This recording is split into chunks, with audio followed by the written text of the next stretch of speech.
G'day adventurers, Darren from Adventure Primal, bringing you another video to help improve your fishing, boating and four-wheel drive adventures. Well, hopefully you've watched the previous video on the Lucinda fishing lodge where I'll give you a walkthrough and show you around the place.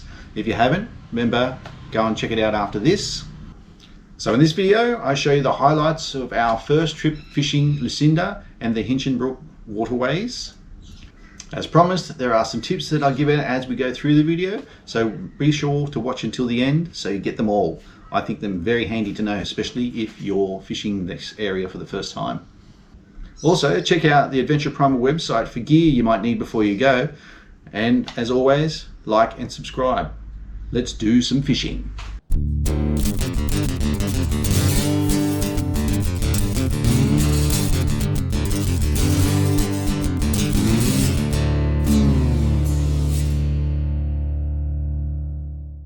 Well, there are plenty of styles of fishing, and I think you can basically do them all when fishing this area. As you can see from this photo, there is plenty of water to fish, and that's just half of it. We were there for 4 days and barely scratched the surface. We'll just have to keep going back there until we see it all. There are also the reefs to head out to if you've got the right conditions for your boat.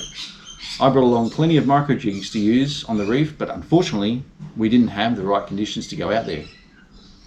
Another spot that most people head for is the 6-kilometre jetty to target the various pelagic fish that hang around that area and the big hitters that hide around the jetty stumps like your trevallies and your queenfish. Unfortunately, the conditions weren't so good for us out there, so we didn't get to fish it. We tried to get out there though, but the water was rushing so much that it was difficult to hold the boat still. This brings me to my first tip, checking the tides. Be aware of the times that you're going, because this could affect getting around the place. We went when there was 3 metre changes, getting down to as low as 0.2 metres. This meant that most of these waterways and junctions were not passable as the sand was exposed, and most don't have channels through them for low tide. So you may get stuck and have to fish longer if you're out during low tide. Also, the amount of water that was flowing during the mid tide was incredible. It made it difficult to fish, so it did cut down fishing time there. Knowing this, we chose to fish the system close to the lodge. The waterways there were deep enough even at low tide to get around. This gave us a chance to practice our soft plastic lure casting. There are plenty of mangroves, drains, banks and all that gear to throw your lures at and hope to snag a barra or mangrove jack.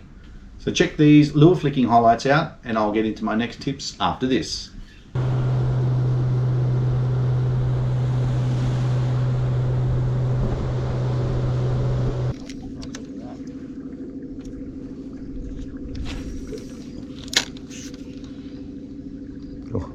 Bait fish. An action spot there. I think so. Yep, got him. Got him. Jack. No. Right. Little tiddler. Oh well, he got a fish. He got a fish. A lot of casts. 1,000 casts for that. One guy.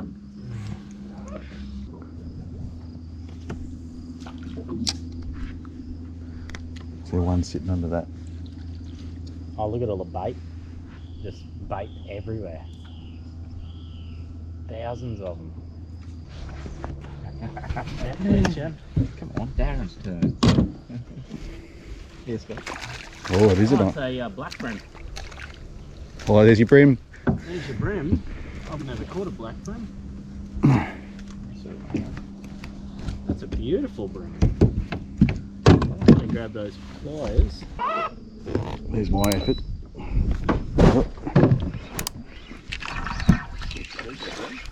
Grana. Oh yeah, trevally. Black. Little GT. Little golden. Little golden, is it? Golden eye. Not exactly the result we're after, but it was still heaps of fun. Plenty of getting lures out of trees and plenty of laughs. Brad did catch a very nice jack, but I wasn't filming at the time, unfortunately. Scott was able to pick up this 50cm barra up against a bank. This is Brad holding it up. It was unfortunately the only barra we saw up close whilst there, but there were a few jumping around at times. Tip number 2, I did learn that barra like warmer water than what we were fishing in and weren't as active. Probably why we didn't catch so many. So make sure you're fishing in water temperature greater than 24 degrees for more action. Tip number 3, your sonar and charts.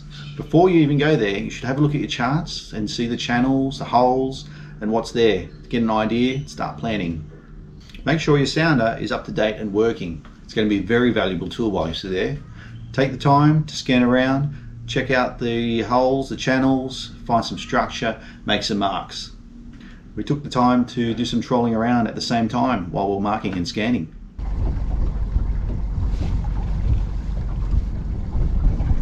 Jeez, there's fish everywhere. Structure. So when we went trolling or lure flicking, we did some good old live bait fishing. So take note of where the bait fish are holding as you're exploring around, and don't forget to take your cast net. All that bloody dirty water. There they are. Straight in now, across from me, Darren. See them there? I can try.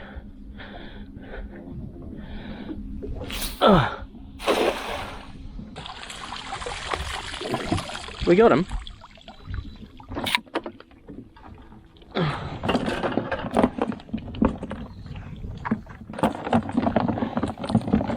Well, there you go.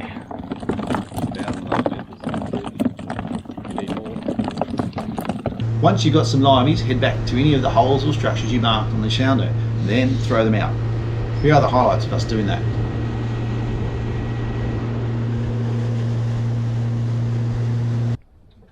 Oh,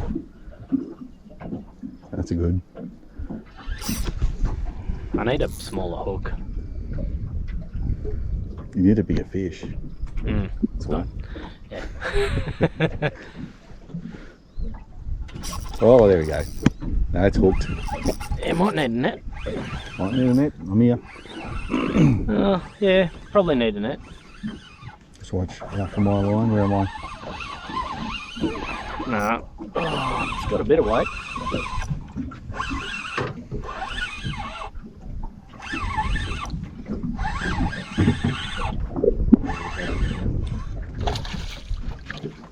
Cod. Codley! Probably not legal, eh? Don't you? It's close. It's close. Close? Nah, way under. What are these got to be? 38. Go. 35. See a bunch? Way under. Oh, he's not happy at all, is he? That's interesting. Maybe you need to put the hook through his head. See if we've got some scales missing. Scales are all gone. Alright, we need to go throw for bait and come back here. Scaleless and headless again. But He's on? Brad's got a sneaky one on the back. What's he on to? Yes, he's hooked it. The little grunter. Oh, that's what's... Gruntery.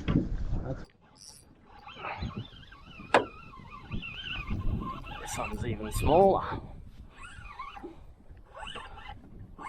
You need a net for your cod again? Probably not. I'm hoping it's a little brim or something, but I doubt it.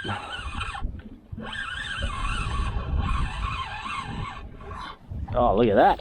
That's a keeper. Brim. Thank you, sir.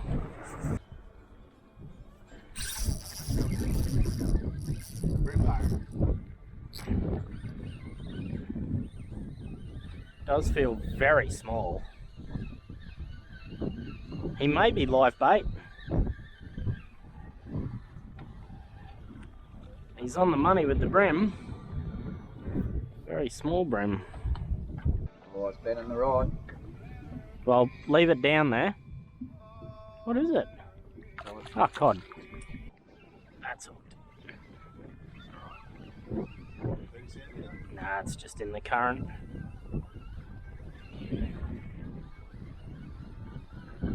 Feels like a cod, but brim. Might be a keeper.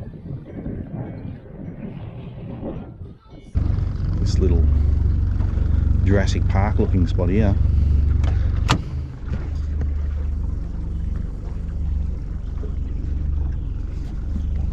That's got to be Mangrove Jack City.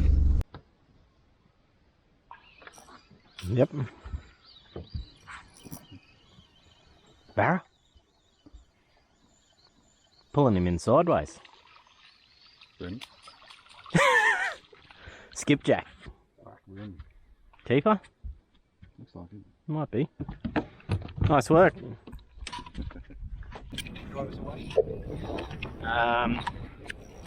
Yep, sort of.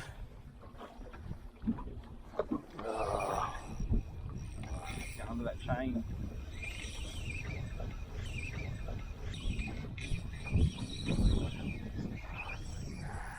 Yeah, let's get these in.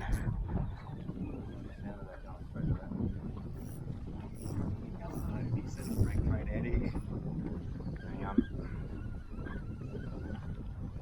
Getting any back? Alright.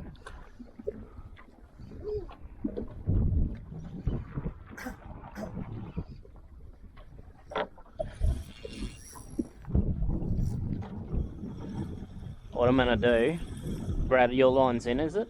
Yeah, mate. Cool. Yeah, I got in that.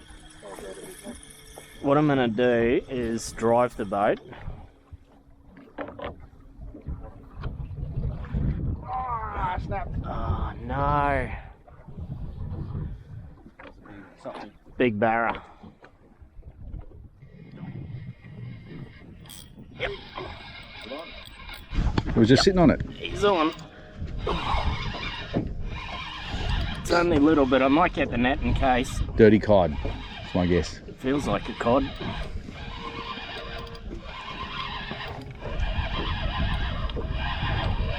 Just sitting and chewing on it.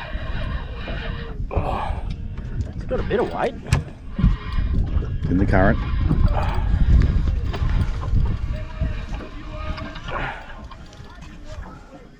Dirty cod. It's a good one. I got him, bro.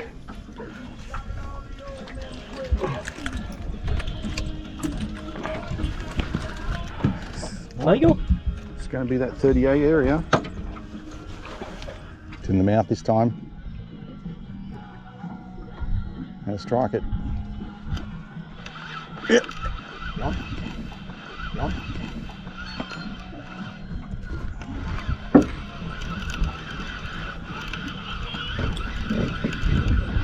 Recording.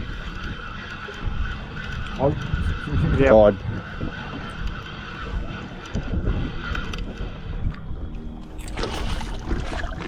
Dirty little cod. It's a bit bigger. Nah. Not gonna make it, is it?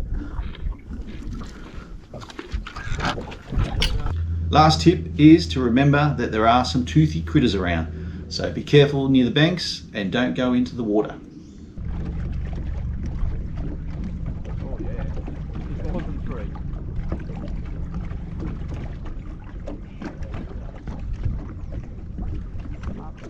That's it. I hope that helps you plan your fishing trip to Lucinda and the Hinchinbrook Waterways. I'm going to leave you now with some scenery of the area, so have a look. She's a fantastic place. We're definitely going to go back there and check it out again. Thanks for watching. Remember to like and subscribe and check out the Adventure Primal website. See you on the next video.